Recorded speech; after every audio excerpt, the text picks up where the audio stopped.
gaafa nuti mirqaannee farshaannee bilisoomne jennee kolkollee qushaasha diqaaltoota kana jala harkatumnu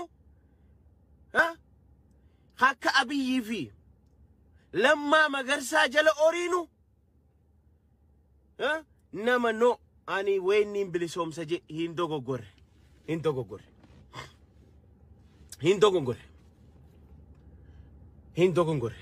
nurraa fudhatanii akka fedhan haa godhan waanuma OPDO jamtana naqarsaa biyyaafis naqarsaa Oromoofis naqarsaa sabaafis naqarsaa nu taate tana akkuma dhalchanitti nurraa fudhatanii hin beeynu nu tana tun ergamuuf uumamte dhengadda akka jarraa ta'ee nama du'aa isaa arge keessaa tokkoana waan amma reefu agarre keessaa warri achi turtan argitan warri as turtanii jettanillee qabrirra turtan hedduu akka isinirraa janaazini reeffi ture beekama maaltu nu tursiise dhiiga isaattu yaa'ee cituu dide dhiiga keeti duyda duuba kanaa bakka hedduu meeshaa qara qabuun dhawame Allahu Akbar hurrii baay'een nutti bu'e hurrii tunillee nurraa bariiti kana ragaan kiyyammoo gurbaan manaa warri opereeshina godhellee ima kuunoo asareedha jala opereeshina godhanii haga handuuratti biinxan suni qaama yaalaa doktortoota tuquba qaba maaliif akka ta'e naan galle garuu haasawa tokko waan eegana argitanii ragaa qulqulluu qabatu ammaltaniif nama kanatu akka biyyatti nama keessan biyya yoo jedhu wajjiin qabna Itoophiyaa baana wajjiin qabna Oromiyaallee wajjumaan qabna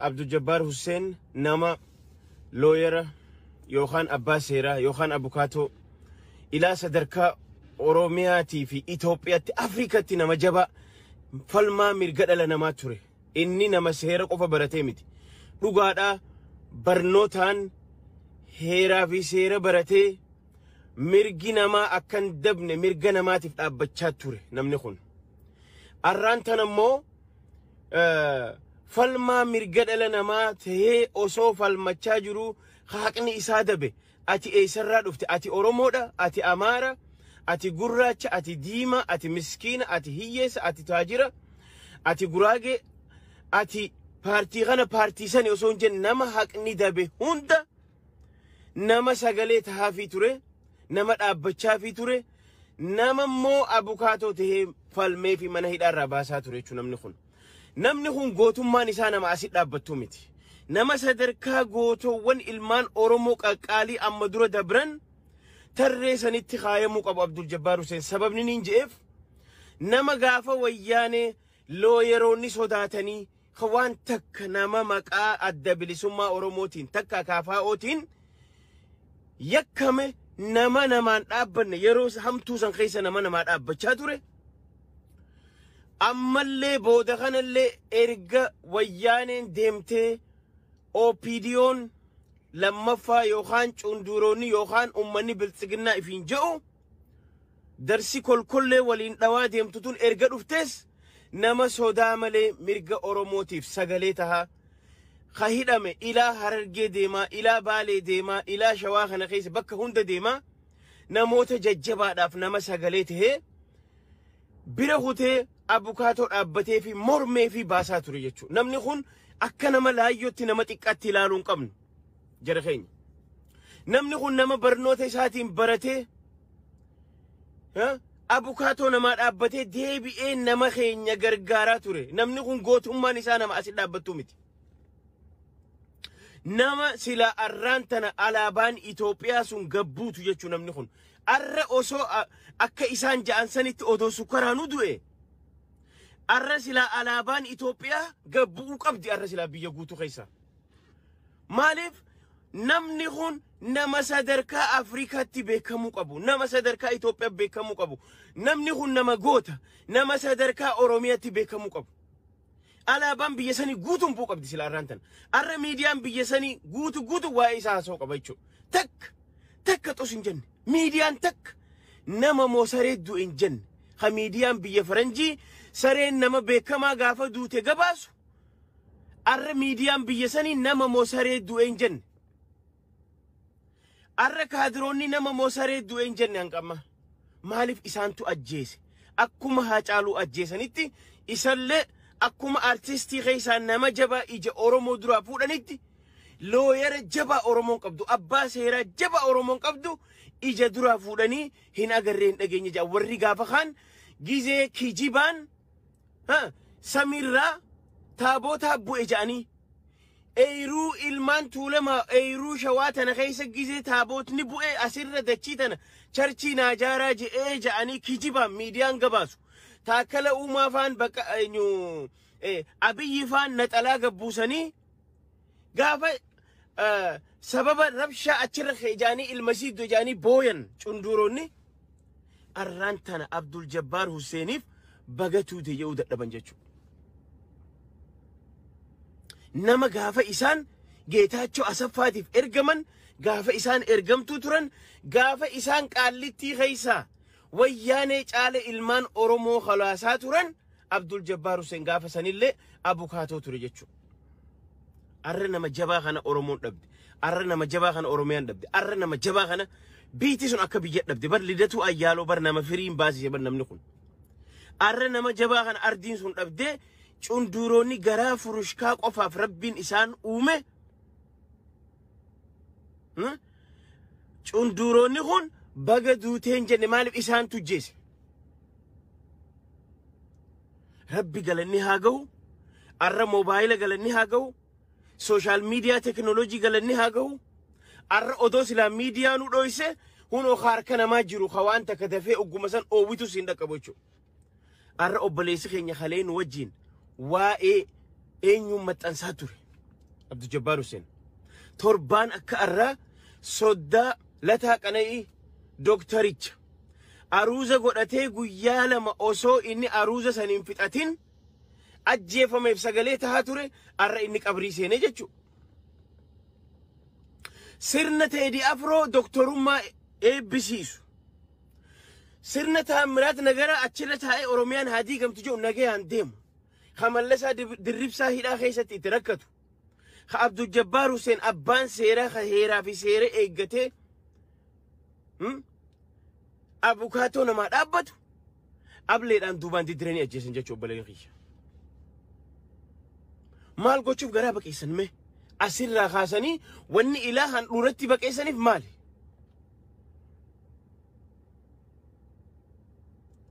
Salphinni kana nu caale hin jiru. Yaa jarana nuti waggaa 27 OPTPLF nu fixe jenna malee edaa namni nu fixu jiru OPDO dha jarana.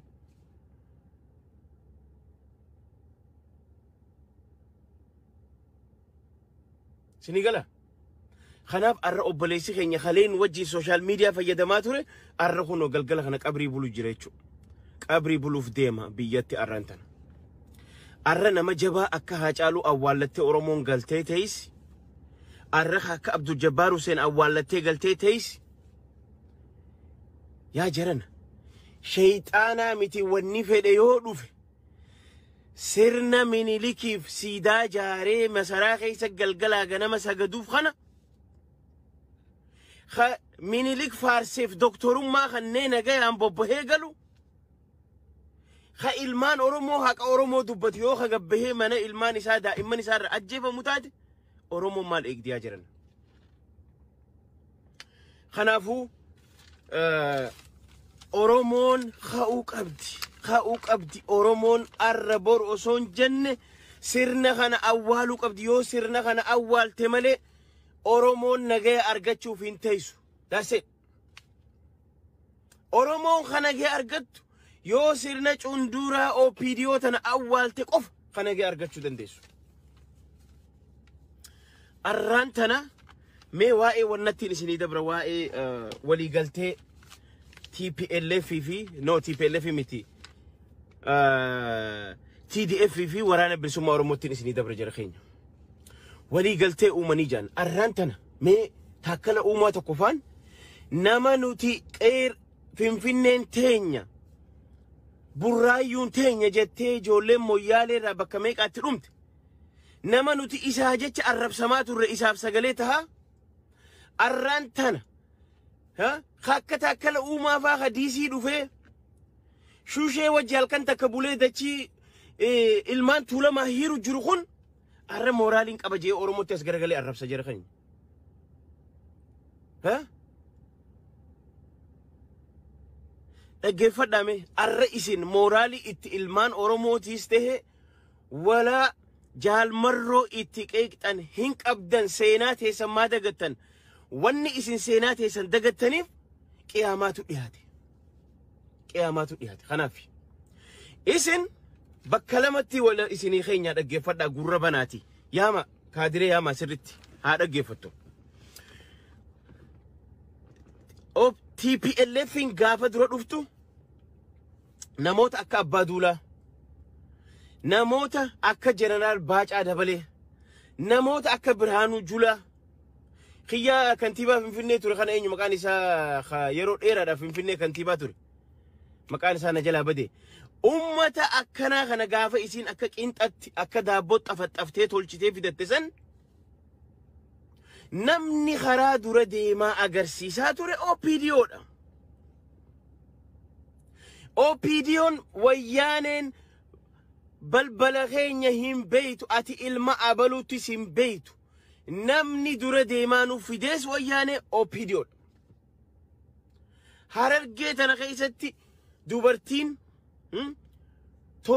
مالي توما مشين قان توما خنا وياني تن لفت دربات ترتي سندت لبني إيرترا تلوفتي أسي ورانا ولولا ترتي جرخين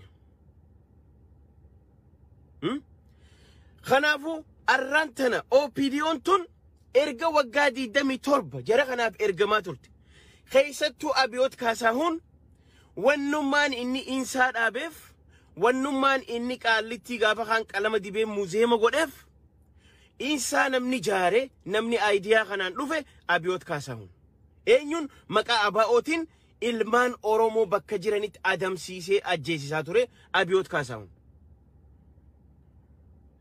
إسامي تلاكي تاكلا أوماتي متخبرات جرا جرما بروفا خبرات جرا ماستوكو توكو نجرا كانتيبا مقالا فين يرو إير أفتوري إسافا ورّي إسام بدتن سنيفو أرانتنا من أجي فدا ورّي أكا هايلو غونفا جتني جنرالوتا كوما دم مكسا thank you so much كيمو نمنيج أمتو غلطهم كوما دم مكسا فايشو ورّي إسين تفتي في الدي تولفتي إسانيف إرقمتو ترن شانتا أبايز أهيك أبا ترن ها ورّي كالسي إسان جل ديمي ميجا تره أبو أن مقالتي تيغافا هيدامي جيزي أوبيديون تو يرو أوبيديون تو إلمان أورومو دولان تومتو ويان ورما أفان تيغري تبتو نورا دوركا جانو بلي ينخيش أوبيديون تو إفجالة چيسو راف ميغا فدا أنينين كجيبا هاجي تين ألا نكجيبا نانجا أوبيديون تو جيزي أتي مقالتي هيدامت من هيدا بكا فيتو أمبوت هيدامي فيتو روبت هيدامي فيتو چيروت هيدامي فيتو دريدوات هيدامي فيتو دمبي دولة هيدامي بكا فيت هيدامي وقادي دمي توربان دبر أتي مكا أباوتي نوغا هيدامتي نامني أولي دانسي چاباكو إلمان أفان تيغري هاسوسون تين أورومود مال تجوف إفجالة چيسوف جرخان خادو في أورومو غلغلا غنما چافقاتوري جرخين تيغري ورا أفان تيغري دوباتو إراد أوركاتوري أرانتنا جنرال كمال غلچو هاتهو ولا جنرال هايلو غنفا هاتهو مورالو ما إتي إلمان أورومو إتي كيكان هنكبن مالف جا الرجل جنرالو ما إسان خارجتن يوردوغاها ولتهم نجنة هندي سي كتا أفوري را جنرالو ما خارجته ديما توكو جيسا وقاجا أنين لما جيساني فدن هايلو غنفافا سببني إسان كتا أفوري را أسو برنوتن براتين warri akka Haayiluu Gonfaa jeneraal Haayiluu Gonfaa faan Oromoo ajjeesaniiti malee ilmaan Tigree ajjeesaniiti miti ka jeneraalummaan isaanii kannamteef tana dhugaa walitti himu qabna. Deemaatii abaa'oo qaqqaba ogaa jaan ilmaan Oromoo hiyyeessa deemanii sadi qaba ogaa jaan 30 qabanii fidan. Deemaa 5 abaa'oo magaalaa tana kan rokkiste ogaa jaan 50 ajjeesanii fidan. Akkasitti asraalaqaatti guddatanii amsaalaqaatti guddatanii shaalaqaatti guddatanii jeneraala ta'an. The more akkuma walirra heddumminaan Oromoo ajjeesaniin arra jeneraala ta'e uummanni kun gatta taa'ee arraan tana nutti himuu barbaadan. Hin qaanfattu dhubo jarjarina kun bar mallattoo qiyaamaati bar mallattoo qiyaamaati bar. OPDO'n nama biraatiin ergamtuu TPLF jechuun kuni mallattoo qiyaamaati qiyaamaatu dhiyaatee jira. Gaafa qiyaamaan dhiyaatte fooqii dhadheertuu jaarama. Gaafa qiyaamaan dhiyaatte jaarsaa jaartii walii guddata. Gaafa qiyaamaan dhiyaatte OPDO'tu ergamtuu namaan jira. Kun mallattoo qiyaamaa keessa takka. That's it. Arra warri waggaa 27 kaalsii miicaa be. Kaalsii Abbaay Tsahayyee fuularra darbee akka kuma dammaqsaa kana fa Abbaa Duulaa fa warra kaalsii Abbaay Tsahayyeetiif kaalsii Siyyuu Masfinfaa dhiqaa tureetu arraan tana ilmaan Oromootiin ergamtoota jedhan jechuudha. Kanaafuu kuni mallattoo qiyaamaati. Mallattoo qiyaamaa fooqiitu heddummaata wal hiikuutu heddummaata. Namoota akka OPDO ko waggaa 27 ergame waggaa 27 Oromoo ajjeese waggaa 27 ilmaan Oromoo lafarraa xuruursaa baheetu as deebi'ee ergamtuu namaan jaa nama waggaa 27 ergame. Haa jennu amma fakkeenyaaf arra aangoo qabatti OPDO'n. Erga aangoo qabattan erga qeerroon ummata kana fuutee Maqaleetti nurraa galchite ajjechaan Oromoo irraa maan dhaabbatin. Haacaaluu maaliif gaafa TPLF jiru hin du'in? Abdul Jabbar Hussein gaafa TPLF jiru maan du'in? Obboleessi Yahyaa Bashiir arra qabsoon eegalle. Yahyaa Bashiir qabsoo erga TPLF ittuma jira. Maaliif gaafa TPLF waggaa 3 duran ajjeefamin? Soddaan Lataa Qananii Torban dabre ajjeefame aruuza irratti doktarichi maaliif hin ajjeefamin gaafa dura? Kanaafuu namni Oromoo ajjeesaa ture. Ka Oromoo ajjeesaa ture waggaa 27 ka ammas nu ajjeesaa jiru OPDO jechuudha. Dhiyoon tana TPLFif faradoo taatee fe'amaa turte. Ergamaa turte. Haati hattuun ilmoon amantuu jedhan waan hattuu taataniif namaan hattuu jettanii jechuudha. Isin immoo hanna keessa kuttaniiti xafaxafamtanii tolfamtanii qinxaarraa daabboorraa isin tolfatanii isin ergataa turan. Arra ummanni isinuu sheenawee jira. Isin arraan tana ka isin guddisees nuti arraan tana Oromoo wanni gochuu qabnu dabarsinee kannu.